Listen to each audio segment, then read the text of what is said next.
জাফর আর জেসমিনের সদ্য বিয়ে হয়েছে। ওরা গিয়েছে বেড়াতে সিলেটের জাফলংয়ে। জাফর বলেছিল সবাই তো কক্সবাজার যায়, আমরা কেন জাফলংয়ে যাব। জেসমিন বলেছিল আমার কাছে পাথর দেখতে খুব ভালো লাগে, চলো সেখানেই যাই। জাফর বলেছিল সেন্ট মার্টিনে অনেক পাথর আছে, সেখানে গেলেই ভালো হতো। জেসমিন বলেছিল না, সেই পাথর না, আমি দেখব ছোট ছোট নুড়ি পাথর।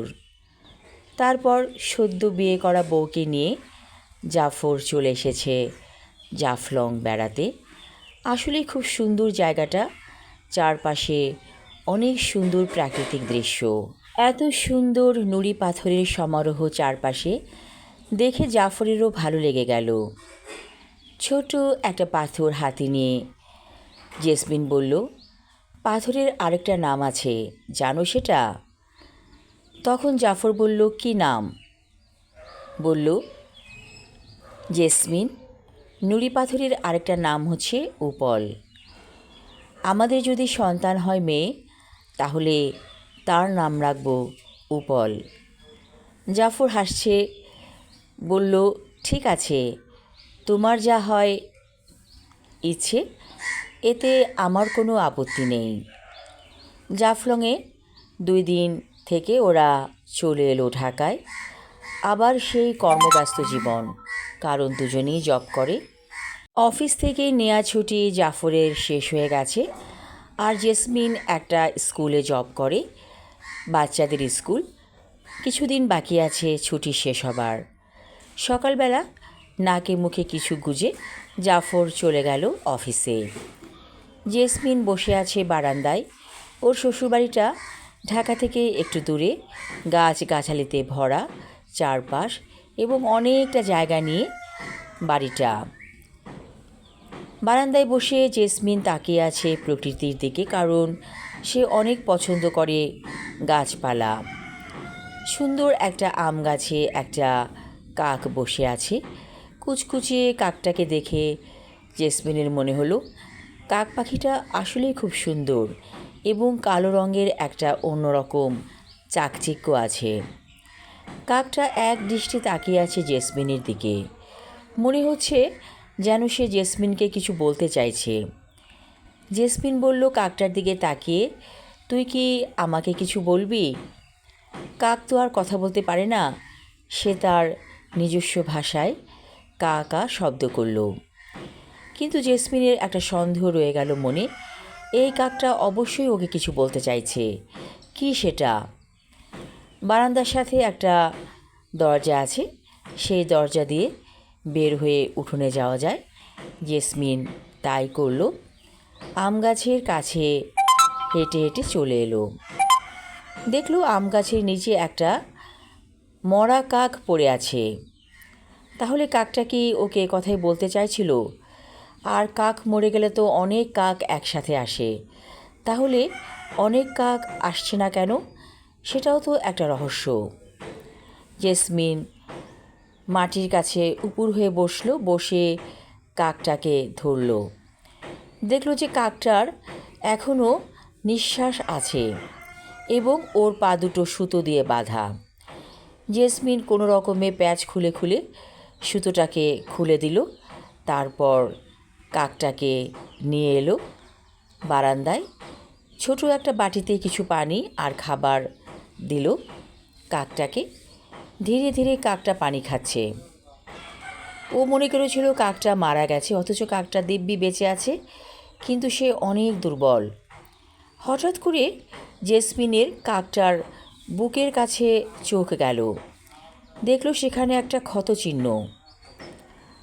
তারপর জেসমিন কাকটার বুকের লোম কিছু সরিয়ে দেখতে চাইল সেখানে কি হয়েছে।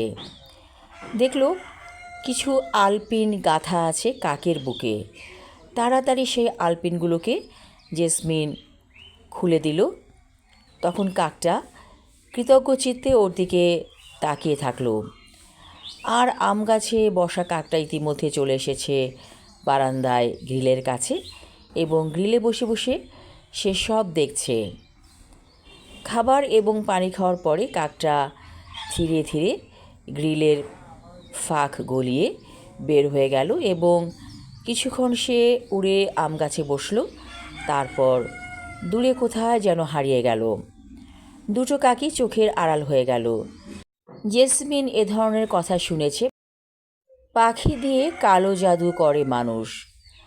মুখটা ঘৃণায় বিকৃত হয়ে গেল জেসমিনের। আসলে মানুষ কেন এত খারাপ হয়? মানুষরূপী জানোয়ারগুলো কবে ভালো হবে? একটা কাকের উপরে জাদু করেছে এবং এই জাদুটা মানুষের মধ্যে যেয়ে পড়বে। কার এত বড় সর্বনাশ করতে চাইছে মানুষ? হঠাৎ জেসমিন দেখল একটা লোক ওর কাছে দূর থেকে হেঁটে আসছে। লোকটা মাঝবয়সী বলা চলে। সে কাছে এসে বলল, মা, তুমি আমার জীবন বাঁচিয়েছ, বিনিময়ে কী চাও তুমি? জেসমিন বলল, কে আপনি? কোথা থেকে হঠাৎ করে এলেন? লোকটি বলল, আমি কাছেই থাকি, আমাকে কালো জাদু করা হয়েছিল। হঠাৎ করে আমি দেখতে পেলাম যে আমি কালো জাদু মুক্ত হয়েছি তোমার দ্বারা। জেসমিন বলল, আমি তো ঘরে বসে কাজটা করলাম, আপনি কিভাবে দেখতে পেলেন? লোকটি বলল, সে আমি দেখেছি, এ কথা পরে বলবো। জেসমিন বলল, আসুন না, এক কাপ চা খান আমার সাথে। তখন লোকটি বলল, তোমাদের বাসায় কে কে আছে? জেসমিন বলল, আমি আর আমার শাশুড়ি, আমার নতুন বিয়ে হয়েছে।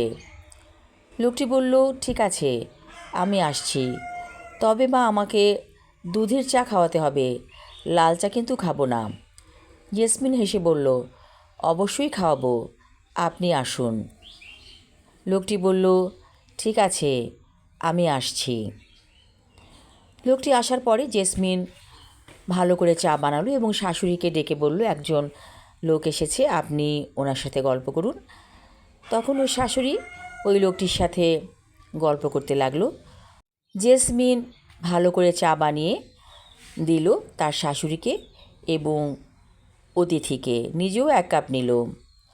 লোকটি বলল, আমি কিন্তু মাঝে মাঝে আসব, আমার তোমাদেরকে অনেক ভালো লেগেছে। জেসমিন বলল, অবশ্যই আসবেন, কিন্তু একা আসবেন না, চাচিকে নিয়ে আসবেন। লোকটি বলল, অবশ্যই আমি ওকে নিয়ে আসব। চা খাবার পরে লোকটি বিদায় নিয়ে চলে গেল।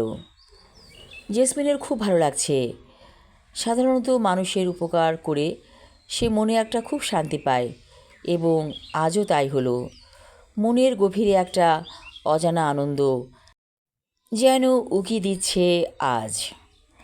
আমি আমার লেখা ছোট গল্প উপল পর্ব 1 পড়লাম। পরবর্তী অংশ থাকবে আগামী পর্বে। ধন্যবাদ।